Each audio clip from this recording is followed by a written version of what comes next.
నా పేరు గువ్వల గంగాధర, మాది పులివిందల.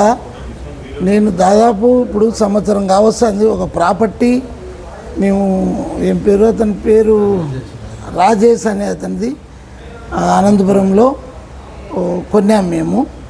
దాన్ని దాదాపు కొని ఒక 4 నెలలు మాకు ప్రాబ్లం ఉంది, అప్పులు ఉన్నాయి, మేము ఖాళీ చేయాలంటే ఒక టైం కావాలని అన్నారు. కొన్నాక సరేలేని మేము ఇచ్చినాము.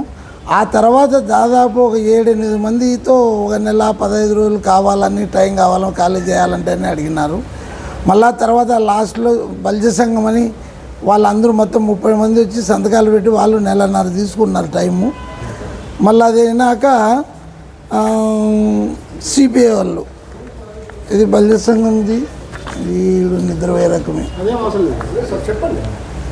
అది అయిపోయినాక సిపిఐ వాళ్ళు ఒక 2 నెలలు టైం అడిగినారు. మేము అంత కాదు, నెల అంటే లేదన్నా, నెల 2 నెలలు కావాలి మాకు. వాళ్ళ మాదిరి కాదు, మేము 12 కోట్లు మీకు ఇచ్చేస్తాము. మేము కొనింది 10 కోట్ల 5 లక్షలు. అప్పటికి మళ్ళీ వాళ్ళు మేము కొంటున్నామని బల్జ సంఘం తరఫున 12 కోట్లు ఇచ్చేసేట్టుగా అప్పటికి 8 నెలలు అయింది.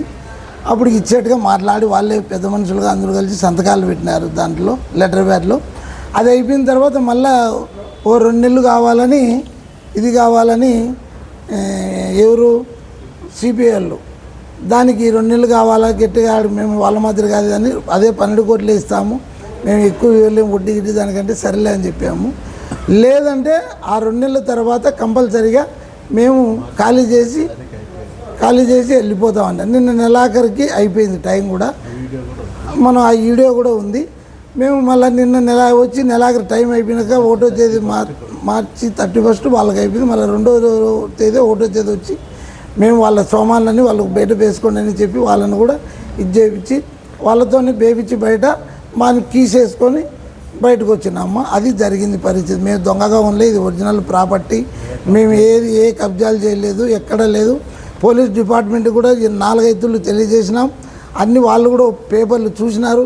మేము ఎస్పీ గారికి కూడా పోయి పేపర్లు కూడా చూపించాను ఆయనకు. వాళ్ళు కూడా అన్నీ బాగున్నాయని చెప్పారు. ఇది పరిస్థితి అమ్మా ఇక్కడ జరుగుతున్నది. అతను చెప్పేది వేరు, మా దగ్గర ఉండేది వేరు. వాళ్ళకి మన దగ్గర ఒరిజినల్ పేపర్లు ఉన్నాయి. మేము ఎక్కడ ఎవరిని ఇబ్బంది పెట్టలే, ఎవరిని మోసం